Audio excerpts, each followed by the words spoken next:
The Hummingbird Teacher. In a small village, nestled between tall verdant hills, there was a house where music filled the air every day. The sun would rise and cast its golden glow through the windows, and inside, the gentle sound of piano keys being played could be heard, filling the space with a melody that seemed to make the world slow down.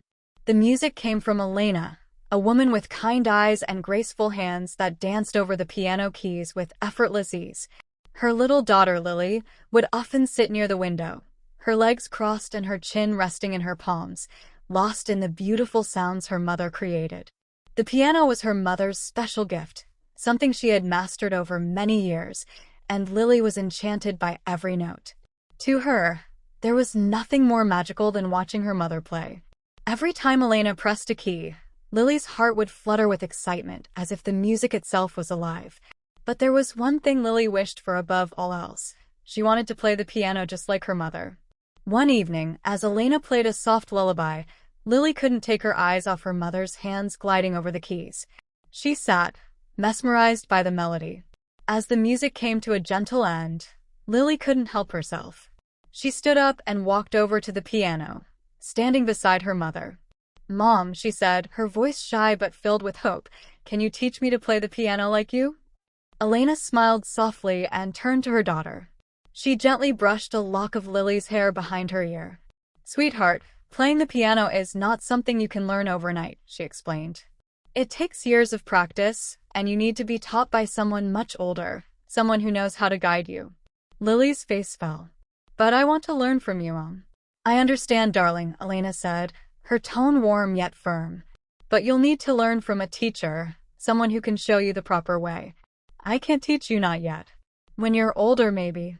Lily felt a pang of disappointment deep inside. She looked at her mother's hands again, and the longing in her heart grew stronger.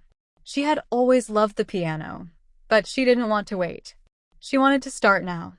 She wanted to learn, not just by watching, but by playing. That night, as she sat by the window feeling upset, Lily heard a faint sound. It was a soft, melodic hum that seemed to dance with the breeze. She turned her head, and there, perched on the windowsill, was a tiny hummingbird.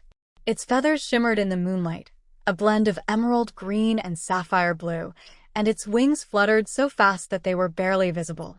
The hummingbird tilted its head as if watching her, its tiny beak opening and closing as it continued its gentle hum. "Are you sad, little one?" the hummingbird asked, its voice as soft as the wind. Lily blinked in surprise. "Did you just talk?" she whispered, unsure whether she was imagining things. The hummingbird fluttered its wings and gave a gentle nod. "Yes, I can speak. And I sense your sadness. You wish to play the piano, but your mother says you are too young. I know how you feel." Lily's eyes widened. "You do?" "Of course," the hummingbird replied. "I have seen many things in my travels. I have heard music that touches the heart. And I know how to help you." Lily's heart skipped a beat. "You can teach me?" The hummingbird nodded again. "Yes, I may be small, but I know the secrets of the music that flows through the world. If you wish, I will teach you how to play." Lily's eyes shone with excitement. "You will? But how?" The hummingbird smiled, its wings shimmering in the moonlight. "I will teach you in my own way. I won't show you the notes or the chords the way humans do. But I will teach you to feel the music, to understand its rhythm, its breath. The piano will speak to you, just as it speaks to me." Lily was skeptical but intrigued. "I don't know how that will work," she said, "but I'm willing to try." The hummingbird fluttered closer to Lily's ear, its tiny voice a whisper. "You must listen closely, little one. Close your eyes and feel the music in your heart. When you sit at the piano, imagine the sound of the wind, the rustling of leaves, the hum of the earth beneath your feet. Let your fingers feel the vibrations of the music as they move." Lily closed her eyes, trying to understand. It all sounded very strange, but she was willing to do anything to learn. The hummingbird was wise, and she trusted it. The next day, when her mother left for work, Lily sat at the piano. The room was quiet, except for the faint chirping of birds outside. She placed her small hands on the keys, just as her mother had shown her, but instead of pressing the keys the way she had seen her mother do, she remembered the hummingbird's words. She closed her eyes and let the music come to her. At first, there was nothing but silence. But then, in her mind, she could hear a faint melody, a soft wind blowing through trees, the hum of the earth, and the sweet sound of a distant river. Slowly, Lily began to press the keys, her fingers following the rhythm in her heart. She wasn't sure what she was doing, but she felt the music. The more she played, the more she could feel it, and the sounds she produced seemed to fill the room, soft and sweet. Hours passed, and Lily continued to play, her small hands moving across the keys, her fingers dancing with the invisible rhythm in the air. She was lost in the music, and for the first time, she felt like she understood it. When her mother came home early one afternoon, she paused at the door, her heart stopping for a moment. She had heard something so beautiful, so delicate, that she wasn't sure if it was real. The sound of the piano filled the house, but it was different than anything she had heard before. It was full of life and emotion, like the piano itself had come alive. She walked quietly into the living room, where Lily was sitting at the piano, her eyes closed, her small fingers moving with grace. The music was perfect, flowing effortlessly, just like the way Elena had always played. Elena stood there, speechless, watching her daughter play. It was as if the music had been passed down through generations, and Lily had learned to speak its language in a way that was beyond her years. Elena could feel the love and joy in the music, and her heart swelled with pride.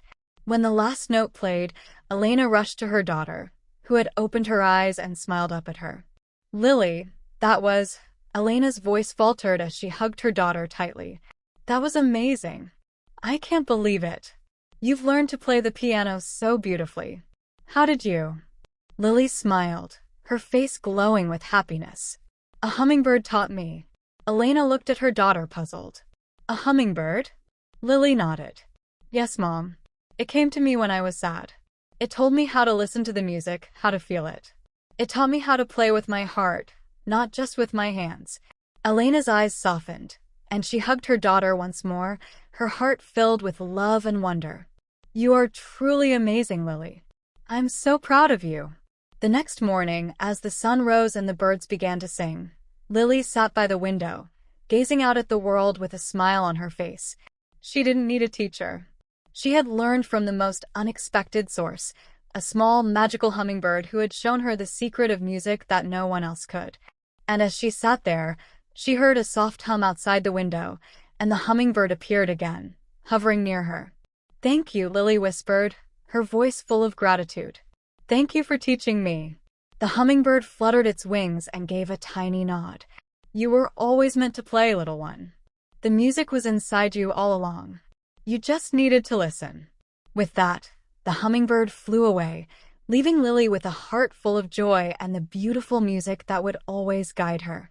From that day on, every note Lily played was a reminder of the magical lesson she had learned.